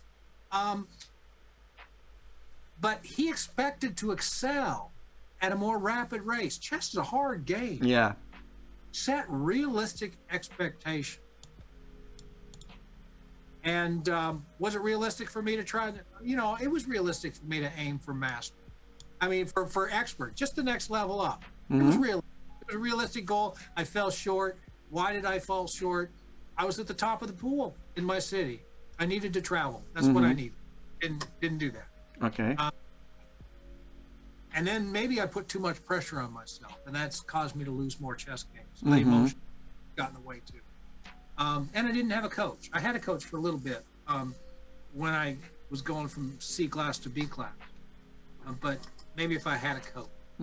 It would be something like a way more efficient process, right? Somebody would help me identify my errors better than self-identification. So I don't know if that's two things or three things, but I think that sums up what I know about it. Perfectly fine. Another question, the bullet one again. Can anybody become a chess master when starting learning chess as an adult? But as an adult, we are not talking about the kids before 40, but rather, let's say, about the person who is something like 28 to 30 years old or older. What do you think? If he has the normal life, right? Something like the family, the work, the other interests, other hobbies, can he become a chess master? Well, I think some people can. I don't know that everybody can. It gets back to, and I don't think there's very many people who become masters that don't make some sort of personal sacrifice to get there. There might be some, there might be some that just got there quickly. But most people, you think of that kid from New Jersey that set the new record as the youngest grandmaster. Mishra, Grandmaster Mishra? Abnishu Mishra? Abnimayu Mishra. Somebody said he spent 12 hours a day on chess. Yeah, it's unbelievable. Okay, so what life does he have outside of chess? Yeah, the sacrifice. For him, it makes sense. For most people, it doesn't. Yeah. And to reach master, you got to give something up. Okay. Another one, a bullet one again. Is it better to learn chess by your own or hire a coach? I think you're better off with a coach. Or maybe the combination of both, and what ratio, if you can make it. I don't know about ratios. I just trust. And I'm mostly self-taught, but I seek coaches in the sense that I read books. And I interact with them. There's a lot of masters that I think of as friends that I only know through Facebook. But we chat, we talk to each other, and I learn from them. And there's this one guy I'm following. He's a master, and he's beaten some international masters in tournaments, and he has written more comments on my blog than anybody. He hasn't done it in the last couple of years. But he wrote a lot of comments, and I see his stuff on Twitter every day now. But he wrote a lot of comments on my blog in the early days, and he often gave me some advice. Not my coach, but he coached me. See. At some point. Yeah. I mean, when you play in a tournament face to face, usually you get a chance to go over your game with your opponent afterward. You learn a lot that way. Now, there's this, when we first came back to in-person in my Spokane Chess Club, we played outdoors in the park. And I beat this one guy who's an expert. We played 2 games, 2 different events, and I won both games. It helped my rating. But I remember something he said at about 8 years ago at a tournament when I wasn't playing particularly well. He said, you can have all the knowledge in the world and still play like crap. Mm-hmm. And he told me the story about throwing his chess books away. I Oh. don't think that horrifies me. Yes. But I don't need the knowledge to play well. Mm-hmm. Now, when I played him this summer, he was getting coaching. And he told me what his coach said about one of the games I beat him at. It was nice. And he said, it's hard to win a game when when your opponent plays so well. Mm-hmm. It was a good game for me. I didn't make any mistakes. That's rare. And his coach was Dan Heisman. Oh. And I have most of Heisman's books. Yeah, the same as me. A lot from them. Mm-hmm. I've never been coached by Heisman, but I've been beat by a kid he was coaching in a correspondence game. And I was part of his group on Facebook on chess.com for a long time, maybe still. There's a lot of ways to get coaching other than formal coaching. I went way over my 2 minutes. Sorry. Okay, no problem. And another, just last two questions from my list. If there will be one question from the chat, there will be the 3 maximum. The first one: how much chess over the board and online is different from each other, from your perspective, online and over the board chess? I take over the board more seriously. What I like about over the board is seeing people, camaraderie of people I've known for years. There was a guy that I played in high school in a match between our 2 schools. He's a couple weeks older than me. We still play over the board. I'm better than he is. I'm a lot better than he is, but I lose to him far too often, given the 500-point rating gap. But, here's a guy I've known for 45 years. I don't play online with anybody like that unless I know him from the local chess club and happen to be playing online too. Mm-hmm. To have a relationship with somebody you're playing chess with, that's what over the board's different. Mm-hmm. I mean, I have plenty of virtual relationships with people I know online, but it's not the same thing. Got it. Okay, another question. Future of chess. What do you think about that? How chess is going to evolve in the next 3 to 5 years, from your perspective? What is going to change? What is going to be the same? Well, speed kills, and we're heading towards speed. Mm-hmm. Magnus thinks that's the way to go, even though he built his reputation on being able to make you sit there for 6 hours and play a dead drawn end game. So he needs to think about where his success comes from and shut his mouth about all this speed. Sorry to diss on Magnus, you Magnus fans, but Gal needs to grow up. In any case, where's chess going? It's really hard to say. Chess 960, maybe. I'm not of the opinion. I don't share the opinion that chess is all played out and it's all computer memorization. There's too much stuff. Mm-hmm. Average person is never going to memorize. Yeah. Yeah, big aspect of it, and computers are a bigger and bigger part of it. There's the third mistake most people make. They look at computer evaluation before they do it themselves. Yeah, the self-analysis. Mm-hmm. Analyze the game yourself and get it wrong and then check. Mm-hmm. Okay, the last question, the question that probably would be pretty important because both of us are in one of the best chess group ever at Facebook, Chess Collectors Groups. If you can tell us about the Chess Collectors Groups in a very, very quick, let's say, manner. And at the same time, the question that is some like added for that, what are the roles of books in modern chess community? Very briefly. Well, the best books are getting better. Even though I still think Capablanca's book is good, books are getting better. There's really good books, and books come in more formats now. You got Kindle, you got chess-based formatted books. It's not either or. It's all of these, all of the above. Mm-hmm. I think there's of everything. People believe when Gutenberg made his press, people are going to stop talking. Yeah. People think when the internet showed up, people are going to stop publishing books. We're just going to keep doing everything. Now, fewer and fewer people seem to read. That's unfortunate.